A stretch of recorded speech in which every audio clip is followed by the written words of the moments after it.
Sonic Forces is the 2017 and most recent entry into the mainline Sonic the Hedgehog series of games and serves as the franchise's 25th anniversary title. With references to past games in the series and the previous anniversary title Sonic Generations, the game's reception has been mixed at best, with many fans calling it a disappointment and mediocre in comparison to the other 25th anniversary Sonic game, Sonic Mania. But I believe that Sonic Forces is the best thing to happen to the franchise on a much larger scale than the gaming aspect.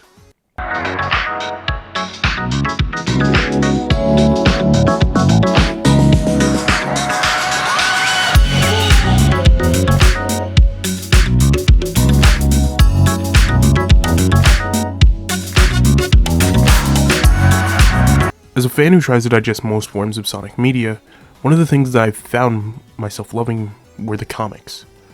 Ever since I picked up issue 165 of the Archie comics, over 10 years ago, I've been a fan. One of the things that I think the comics bring to the franchise is the feeling of an expansive world and the hundreds of characters living in this world, and, well, they almost all have names and have weight in the grand scheme, regardless of how irrelevant they may seem. The Archie comics were suddenly cancelled back in early 2017, and that entire world was left behind, never to be seen again.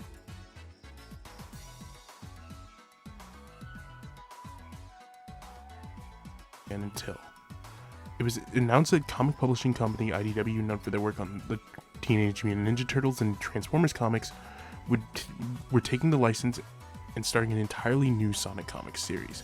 No longer will we have to go back and buy 4,000 back issues to get the full story. Now we could see the start of a new Sonic story from the beginning, but there was one issue. You had to play the latest main series game to understand the landscape of these new comics, or watch cutscenes on YouTube, your choice. Alright, before we get into the importance of Sonic Forces' story in the IDW comics, let's take some time to look at the landscape of the franchise back when I first got into the Sonic comics.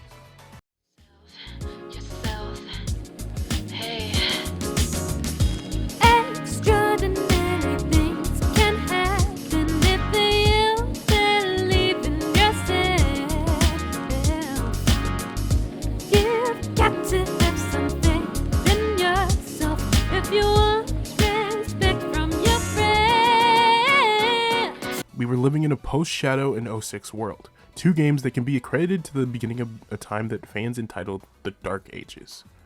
You see, at this time, the franchise was entering its 15th anniversary, and the expectations were at an all-time high. After E3 2005, we were shown an amazing trailer for the newest main series game, Sonic the Hedgehog. But instead what we got was an unfinished mess of a game with a barely coherent plot straight out of a pad JRPG, possibly one of the worst ports of the original Sonic 1, and a racing game that was one of the best games to come out of this cursed anniversary. But the comics were going strong with the reintroduction of Evil Sonic, now known as Scourge, and what he brought to the comics as a villain. The thing that the comics had was a plot that was completely disconnected from the games at the time. This could be seen as a double-edged sword, but instead worked in their favor. Sonic and his usual friends were all together, but there was more to see. The Freedom Fighters are a topic to be saved for another day, but their addition to the comics helped open the world to uninitiated newcomers who wanted to see these new characters and how they interacted with the characters that you already knew from the games.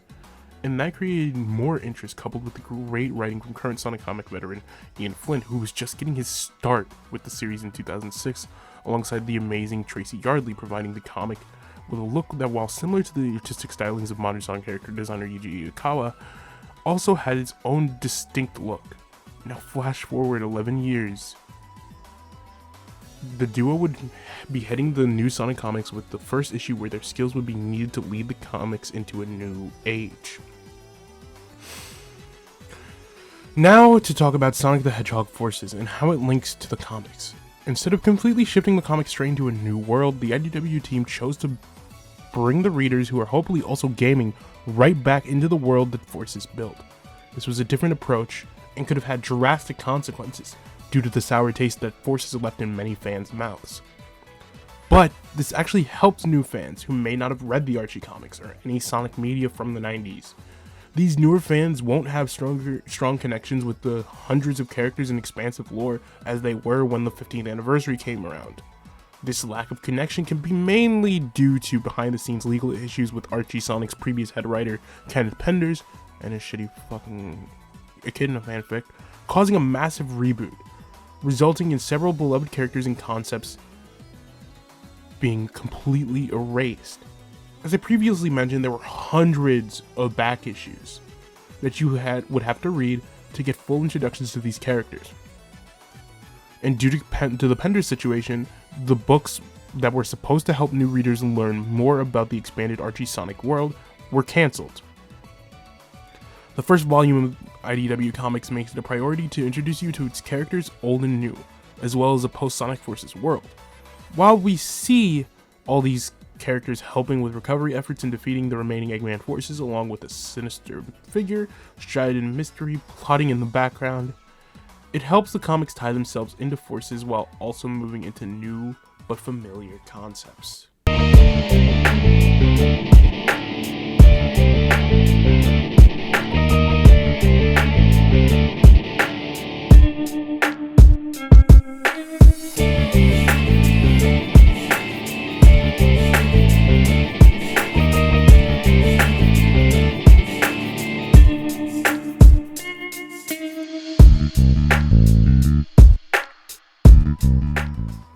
The comics, similar to the Archie books, take place in a world ravaged by war, and various schemes planned by Dr. Eggman. But unlike the Archie comics, where the characters are constantly fighting an endless battle to stop Eggman, Sonic and friends have just defeated him, and are now beginning the restoration process. Volume 1 takes this world map that we see in Sonic Forces and expands it, with new and old faces making their appearances. The war-torn environment of Forces serves as a set piece for the first 4 issues of the comic, as we see various local militia and civilians fighting to protect their homes from rogue badnik invasions, threatening their newly found peace.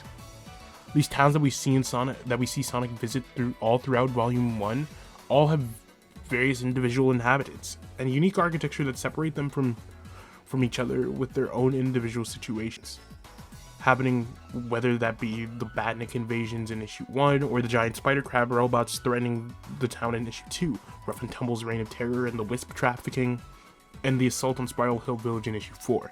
These situations are all connected to the greater plot of the comics, which is pretty cool and creates a great continuity that I think would be super enjoyable for long-time fans.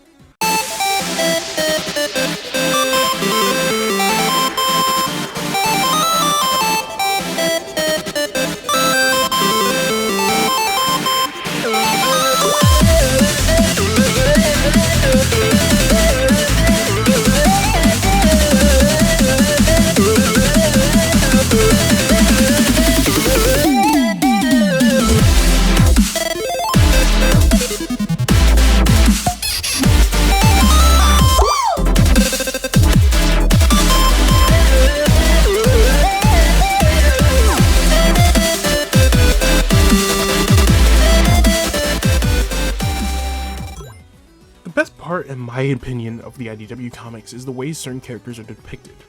In many videos on the channel I've mentioned my dislike of Tails' characterization in Forces.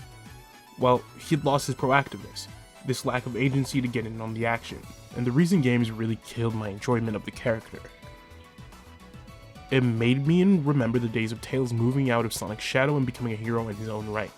It felt like the arc that was built up for him back in the adventure games had completely disappeared by Sonic Unleashed, as he phased into the background, only providing technical support for the next 4 games. And Forces ended up being the final nail in the coffin for him.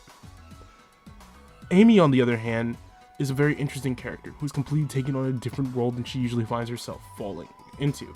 The boy-obsessed Amy Rose is now a master strategist and an organizer, putting a whole new spin on the character that we've never seen before, and she's evolved into this new role, and I think that's pretty dope. Knuckles is Knuckles, I guess. He's cool. We'll talk about him another day. He hasn't really gotten the focus that I think he really deserves in the comics as of yet. I definitely want to see more from him in the future.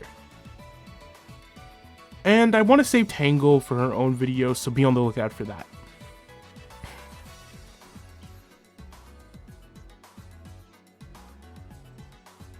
I think it's time we bring this discussion to a close. I've After analyzing the various aspects of the IDW Sonic comics, I think it's a good representation of what we need when it comes to creating an entirely new world to represent a brand new universe and series of Sonic comics by linking the entire world's story and landscape to the latest game in the series.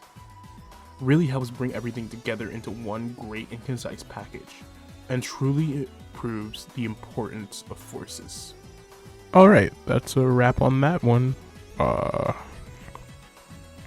Before I let the outro play, I just want to thank Adrenaline Dubs for letting me use some of their videos as B-roll for this video, and all of you guys for watching, and hopefully I hope you guys enjoyed this. I have more episodes of Press Garden planned out. We just gotta get her done, you know. Yeah, brother, we gotta get her done. I don't know why I'm doing this voice, but yeah. Thank you guys for watching, and I'm just gonna let the outro play now. Peace.